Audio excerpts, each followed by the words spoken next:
Brought to you by Biz Analyst by Khata Book.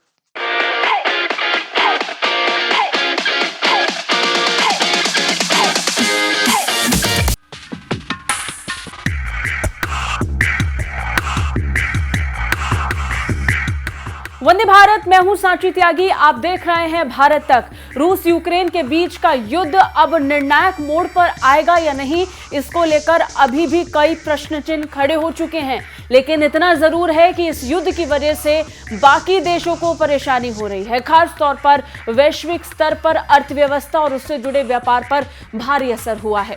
यही कारण है कि जिन देशों में गेहूं का निर्यात यूक्रेन और रूस करते हैं, वहां पर अब गेहूं की कमी होने लगी है और आने वाले दिनों में इसका और भी बड़ा असर देखने को मिलेगा। क्या है पूरा मामला, आगे आपको बताएंगे।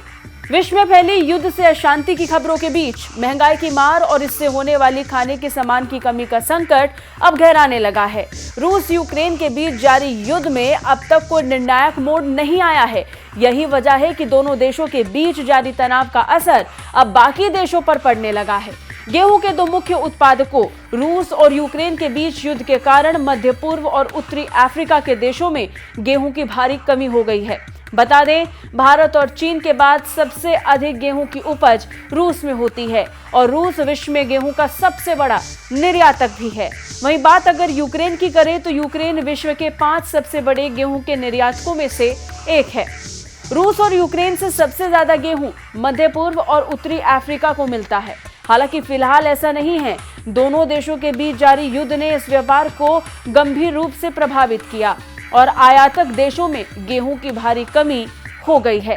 अंदाजा है कि स्थिति अगर ऐसी ही बनी रही तो इससे उन देशों को भारी परेशानी होगी जो गेहूं के लिए पूरी तरीके से रूस और यूक्रेन पर निर्भर हैं। विभिन्न मीडिया रिपोर्ट्स की खबरों के मुताबिक गेहूं की फसल जुलाई में शुरू होती है और इस साल की उपज काफी अच्छी रहने की उम्मीद है।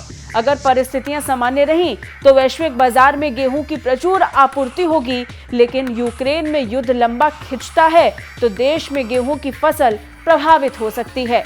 इस कारण वैश्विक आपूर्ति भी प्रभावित होगी। हालांकि युद्ध रुक भी जाता है तो भी स्थिति खराब ही रहेगी। दरअसल यूक्रेन पर रूसी हमले के जवाब में पश्चिमी देशों ने अंतर्राष्ट्रीय स्विफ्ट बैंकिंग प्रणाली से कुछ रूसी बैंकों को प्रतिबंधित कर दिया है। इससे रूस के निर्यात पर असर पड़ेगा और गेहूं का निर्यात भी प्रभावित होगा।